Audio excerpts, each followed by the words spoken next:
परस्पर विरोधी बातें समाचार पत्रों में आ रही हैं, अतः विस्तृत समीक्षा के बाद ही नवीन पाठ्यक्रम को लागू करना चाहिए, अन्यथा अनावश्यक कठिनाइयाँ पैदा हो सकती हैं।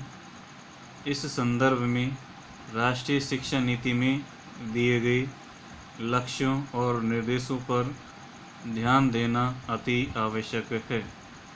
जिला स्तर पर शिक्षाविदों एवं शिक्षा परिवार के वरिष्ठ लोगों के साथ विचार विमर्श करके पाठ्यक्रम को सुधारा जाए। यानी कि इसके अंतर्गत ये कहा गया है कि जो भी शिक्षक गण हैं वो आपस में यानी कि विरोधाभास कर रहे हैं कि यहाँ पर इस पाठ के अंतर्गत ये त्रुटि आ रही है, इस पाठ के अंतर्गत ये त्रुटि आ रही है। तो ऐसी विरोधी जो बातें हैं वो समाचार पत्रों में यानी कि दिन प्रतिदिन यानी कि पढ़ने को मिल रही थी। तो उसमें सूचना दी गई कि विस्तृत समीक्षा की जाए कि इसमें कहाँ अशुद्धि है उसको यानी कि दुरुस्त किया जाए, और विस्तृत समीक्षा के बाद ही नवीन पाठ्यक्रम को लागू करना चाहिए। और ये भी कहा गया अन्यथा अनावश्यक कठिनाइयाँ पैदा हो सकती है। इसलिए इस संदर्भ में राष्ट्रीय शिक्षा नीति में दिए गए लक्ष्यों और निर्देशों को ध्यान में रखकर ही और जिला स्तर पर शिक्षाविद और शिक्षा परिवार के वरिष्ठ लोगों के साथ विचार विमर्श करके ही पाठ्यक्रम को सुधारा जाए। इसके बाद में जो सचिव हैं, लिखने वाले हैं, वो अपने यहाँ लघु हस्ताक्षर, उसके बाद में अपना नाम और उसके बाद में यानी कि अपना पद डालेंगे। और ये सूचना किस किस को भेजनी है तो हम बाईं ओर लिख सकते हैं नंबर 1 डाल पर, जैसे हमको समस्त कुलपति राजस्थान, सचिव माध्यमिक शिक्षा बोर्ड। तो इस प्रकार से हमने देखा कि ज्ञापन सूचना के हमने लगभग 3 प्रश्नों का अभ्यास किया कि किस प्रकार से हमें ज्ञापन सूचना से संबंधित पत्र तैयार करना होता है। इसके बाद में देखिए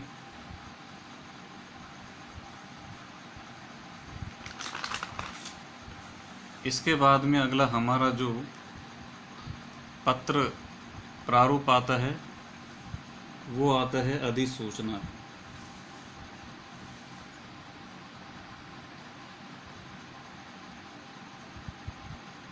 जो हमारा पत्र प्रारूप के अंतर्गत 5वें नंबर का पत्र होगा। देखिए क्या होती है अधिसूचना। अधिसूचना के अंतर्गत क्या है कि आमजन या सरकारी कार्यालय या संबंधित अधिकारियों या फिर कोई सरकारी कर्मचारी है, उनकी जानकारी हेतु यानी कि अधिसूचना यानी कि जारी की जाती है। और जो ये अधिसूचना है ये सबसे पहले एक सरकार का एक राजपत्र होता है, सरकारी एक अखबार होता है, उसमें यानी कि प्रकाशित होती है।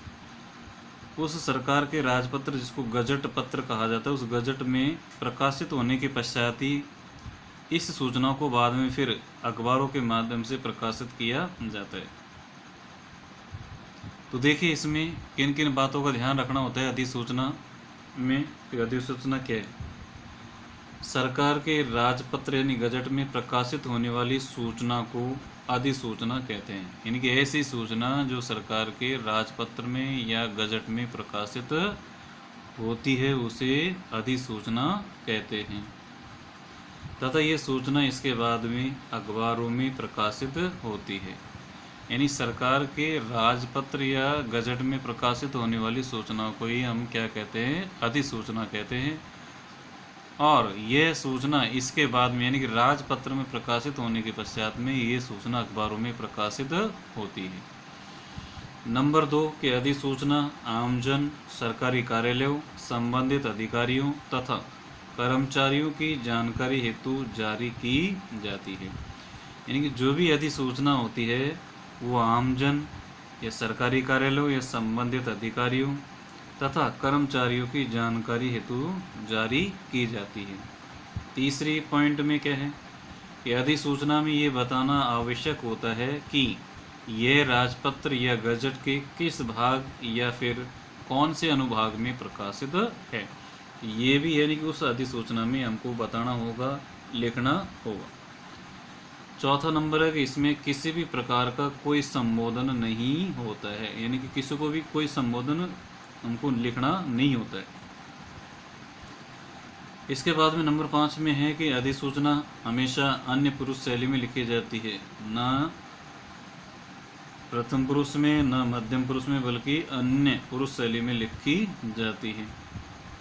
नंबर 6 है कि अधिसूचना के अंत में बहुधीय की जगह यानी कि आज्ञा से लिखा जाता है। ये ध्यान रखने की बात है इसमें कि अधिसूचना लिखने के पश्चात अंत में हम जब हस्ताक्षर जहाँ हम करते हैं वह हस्ताक्षर की जगह बहुधीय की जगह हमें क्या लिखना होगा, आज्ञा से लिखना होता है। बस केवल इतना ही, आज्ञा से, उसके बाद में यानी उसका नाम और पद लिख दिया जाता है।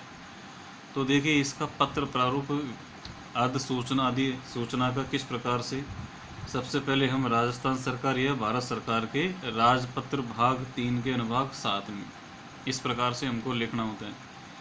फिर कार्यालय का नाम आएगा, फिर उसके बाद में पता, फिर उसी प्रकार से अधिसूचना क्रमांक संख्या, और इस दूसरी ओर यहाँ पर यानी कि दिनांक।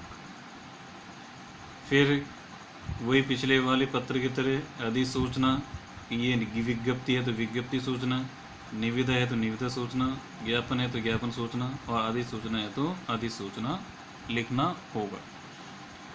उसके बाद में लगभग 2 या 3 लाइनों में हमें विषय वस्तु से संबंधित विवरण लिखना होता है। विषय वस्तु से संबंधित विवरण लिखने के बाद में फिर हमको लिखना होगा यानी कि आज्ञा से, फिर उसका नाम और उसका पद। और ये अधिसूचना की प्रतिलिपि हमें यानी कि इसकी फोटोकॉपी या प्रतिलिपि छाया लिपि किस किस को भेजनी है, कौन कौन से विभाग में भेजनी है, तो उसकी हम यहाँ पर नंबर डाल के, क्रम संख्या डाल करके और विभाग डाल देते हैं।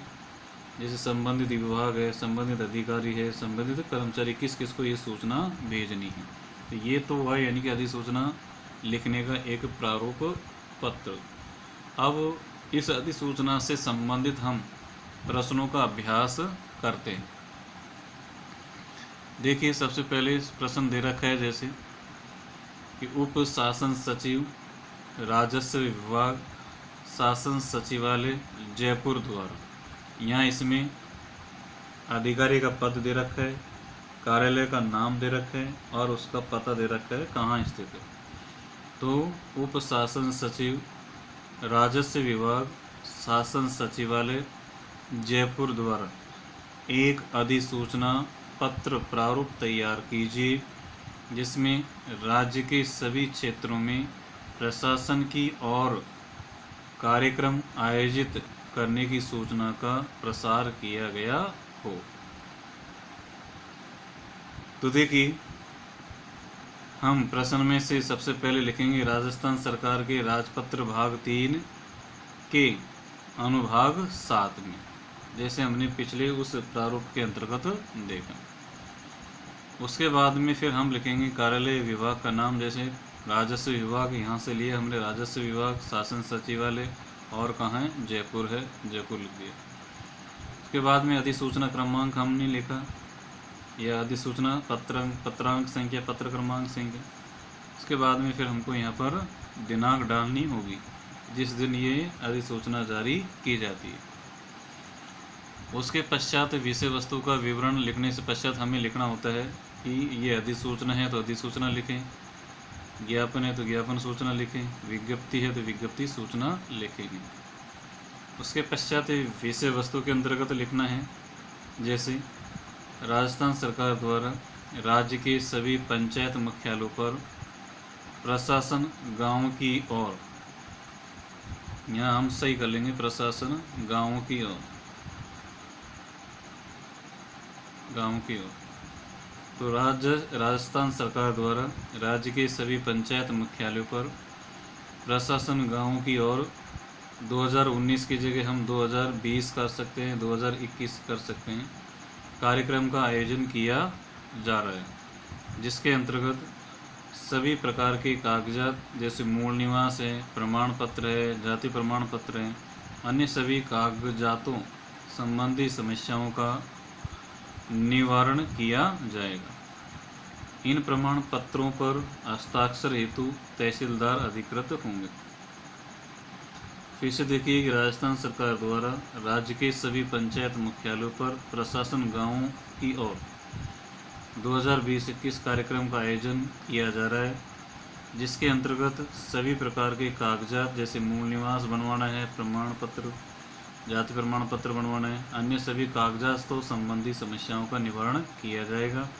इन प्रमाण पत्रों पर हस्ताक्षर हेतु तहसीलदार यानी कि अधिकृत होंगे। और फिर हमको लिखना होगा यानी कि आज्ञा से, ये किसके आज्ञा से अधिसूचना जारी की जा रही है। जैसे महेंद्र कुमार शर्मा, ये हमने काल्पनिक नाम लिया और पद हमने इस प्रश्न में से लिख दिया कि उप शासन सचिव। इसकी कॉपी यानी किस किस को भेजनी है तो नंबर डाल के यहाँ बाईं ओर लिख देंगे, जैसे संबंधित समस्त पंचायत समिति एवं ग्राम पंचायत। तो इस प्रकार से हमने देखा कि एक अधिसूचना का पत्र हमको किस प्रकार से तैयार करना होता है। इसी तरीके का एक पत्र और हम देखते हैं, उसका भी अभ्यास हम करेंगे। देखिए प्रश्न दे रखा है, उप शासन सचिव स्वायत्त विभाग जयपुर द्वारा स्वच्छ नगर स्वच्छ आवास अभियान चलाए जाने संबंधी एक अधिसूचना तैयार कीजिए। इसको हम सबसे पहले इसमें लिखेंगे राजस्थान सरकार के राजपत्र के भाग 3 के अनुभाग 7। इसके बाद में कार्यालय का नाम, विभाग का नाम, स्वायत्त विभाग, शासन सचिवालय जयपुर। बाईं ओर हमको लिखना होगा अधिसूचना क्रमांक, जैसे हम पिछले पत्रों में लिखते हुए आए हैं। उसके बाद में हमको लिखनी होगी दिनांक जिस दिन ये अधिसूचना जारी की जाती। उसके पश्चात हमको यहाँ लिखना होगा अधिसूचना, जैसा कि हमने पिछले पत्र में लिखा। अधिसूचना है तो अधिसूचना, ज्ञापन है तो ज्ञापन और विज्ञप्ति है तो विज्ञप्ति। देखिए इसमें विषय वस्तु के विवरण में उसी प्रकार से कि राज्यपाल महोदय की अनुशंसा के आधार पर राज्य सरकार द्वारा गांधी जयंती पर प्रदेश के समस्त नगर निगमों, नगर परिषदों, नगर पालिकाओं द्वारा संपूर्ण स्वच्छता अभियान के अंतर्गत स्वच्छ नगर स्वच्छ आवास अभियान चलाया जाएगा। अभियान में जन सहभागिता महत्वपूर्ण रहेगी। तो हमने स्वच्छ नगर स्वच्छ आवास अभियान चलाए जाने संबंधी की अधिसूचना पत्र हमने तैयार किया। उसके बाद में फिर आता है यानी कि आज्ञा से, और जो अधिकारी है उसका नाम और उसका यानी कि नीचे पद हमको लिखना होता है। इसकी सूचना हमको किस किस को भेजनी है उसकी बाईं ओर हम प्रतिलिपि सूचना डाल देते हैं। नंबर 1 जैसे समस्त विभाग अध्यक्ष राजस्थान सरकार, नंबर 2 यानी कि समस्त जिला कलेक्टर। तो देखा कि हमने इस प्रकार से अधिसूचना पत्र हमने पढ़ा, इसका अभ्यास किया। तो हमने देखे यानी कि हमारे पत्र प्रारूप के अंतर्गत 5 प्रकार के पत्र हमने पढ़े। सबसे पहले हमने पढ़ा था अर्ध सरकारी अर्ध शासकीय पत्र, उसके बाद में पढ़ा निविदा, फिर उसके बाद में हमने अभ्यास किया विज्ञप्ति पत्र का, फिर उसके बाद में अभ्यास किया हमने यानी कि ज्ञापन सूचना, और अंत में यानी कि अभ्यास किया अधिसूचना। इस प्रकार से हमने यानी कि पत्र प्रारूप के जितने भी यानी कि प्रकार थे हमने उन सब के प्रारूपों को देखा, उनके अभ्यास प्रश्नों को हमने इसके अंतर्गत देखा। इसके बाद में अगली जो वीडियो हमारी आएगी वो संवाद सेतु, जो हमारी किताब है, एक पूरक किताब है संवाद सेतु, उसमें कि समाचार लेखन क्या है, विविध प्रकार के लेखन कौन कौन से होते हैं, साक्षात्कार लेने की कला क्या क्या है, पत्रकारिता के विविध क्षेत्र कौन कौन से हैं, रिपोर्टाज या यात्रा बता, डायरी लेखन या संदर्भ ग्रंथ की महत्ता। तो इनके बारे में थोड़ा सा हम देख लेते हैं, बाकी के हम नेक्स्ट क्लास में पढ़ते हैं। देखिए ये अगला जो हमारा बिंदु होगा वो संवाद सेतु में से होगा, जिसमें हमको पढ़ने होंगे समाचार लेखन क्या है, किस प्रकार से समाचार लिखा जाता है, और विविध प्रकार के लेखन कौन कौन से हैं, साक्षात्कार लेने की कला, साक्षात्कार किसे कहते हैं, किस प्रकार से लिया जाता है, क्या क्या तरीका है। अगला है पत्रकारिता के विविध क्षेत्र के पत्र कौन कौन से होते हैं, कौन कौन सी पत्रकारिता होती है, इनके विविध क्षेत्रों के बारे में पढ़ेंगे। और नंबर 5 है रिपोर्टाज क्या है, रिपोर्टाज किसे कहते हैं, यात्रा वृत्तांत क्या है, डायरी लेखन क्या होता है, और संदर्भ ग्रंथ की महत्ता। तो इन सभी के बारे में हम यानी कि अगले वीडियो के अंतर्गत हम इसका अध्ययन करेंगे। तो आपको जो भी अभ्यास प्रश्न पत्र यहाँ पर इसमें वीडियो के माध्यम से आपको उपलब्ध करवाए जा रहे हैं, इन सबको आप अपनी अपनी कक्षा यानी कि कॉपी के अंतर्गत नोट करते हुए चलें। धन्यवाद।